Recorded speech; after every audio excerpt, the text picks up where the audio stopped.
You believe in Jesus? Are you out of your mind? You're not Jewish anymore. You are a traitor to your people. When I was about 10 or 11 years old, living in Chicago, my father's parents, I was very close to them. They looked like two characters from the movie Fiddler on the Roof. And I would hang out at their house a lot, well, especially when my grandma was making a good bowl of kreplach soup. I said to my grandpa, "Grandpa, I see that you have received letters from your cousins in Romania. Would you someday like to go back and hang out with your cousins?" And he said, "No." I said, "Grandpa, why?" He said, "Pogrom." The farmers who claimed to be Christians in a city called Barlad, Romania, came looking for Jewish people to do them harm. And my grandpa and his sister and mother had to hide in the wine cellar. It was the 70s, it was the John Travolta era.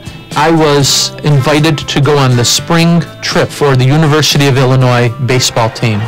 It was very early on that I was called in to pitch in relief. After our game, my roommate asked me if I would go with him to hear Billy Graham speak that night. I'll take a rain check. Jewish kids from Chicago don't do this kind of thing. My senior year, my friend again told me a famous lady was going to come speak. I said, "I'll tell you what, you tell me what this person has to say, I'll take a rain check."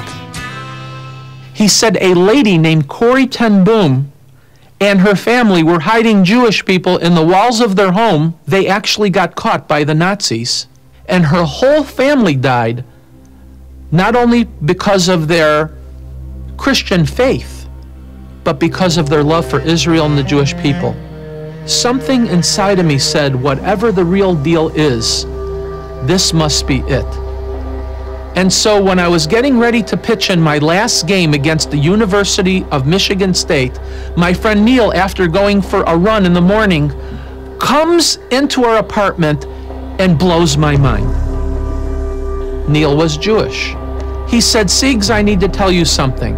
After I read the Hebrew scriptures and a careful examination of what it said, I've come to the conclusion the Messiah has already come." I said, "Neil, are you out of your mind?" I said, "You believe in Jesus?" And I said, "Neil, you're not Jewish anymore." He said, "No, I'm a completed Jew, Jeff." He said, "Jeff, if you read it for yourself, I believe you'll come to the same conclusions." What a dilemma. If God really had a son, I'm going to have to see in my book, not their book. I held that Tanakh up to heaven and I prayed a prayer to God. I said, "God, can I have a burning bush experience like Moses?"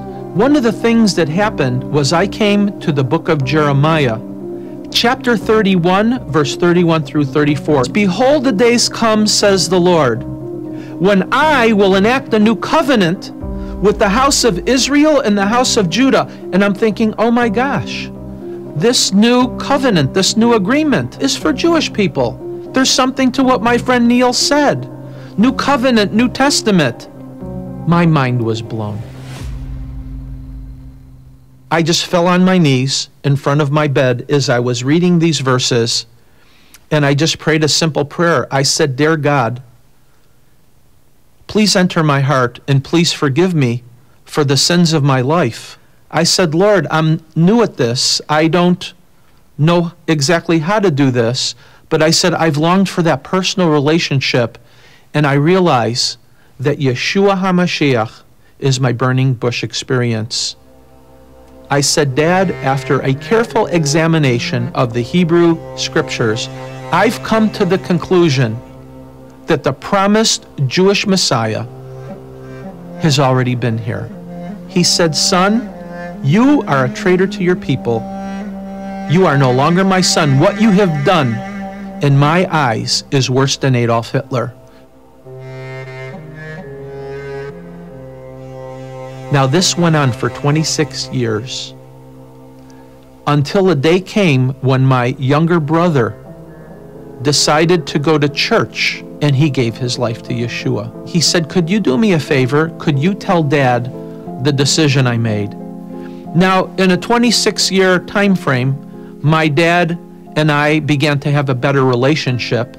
And when I called my dad, I said, "Dad, I need to tell you something. After a careful examination of the Hebrew Scriptures, my younger brother has also made the same decision that I made many years ago." My dad then began to cry. I received the shock of my life. It was only the second time in my life I ever heard him cry. The first time was when he hung the phone up on me, when he told me I wasn't his son anymore. And he began not only to cry, but he began to speak in the Hebrew language. "Hineni, God, Hineni, here I am, here I am. What would you have me to do?" I said, "Dad, do you want to give your life to Yeshua?" He said, "Yes, I do." For the last 2.5 years of his life, we were like best friends. And then the day came when my dad just went to heaven. On that day, when I announced to my father that I gave my life to Yeshua, and he said, "You're not my son anymore," my life was turned upside down. But you see, God had a plan. And on that day, it may have seemed bleak, but the Lord saw the future.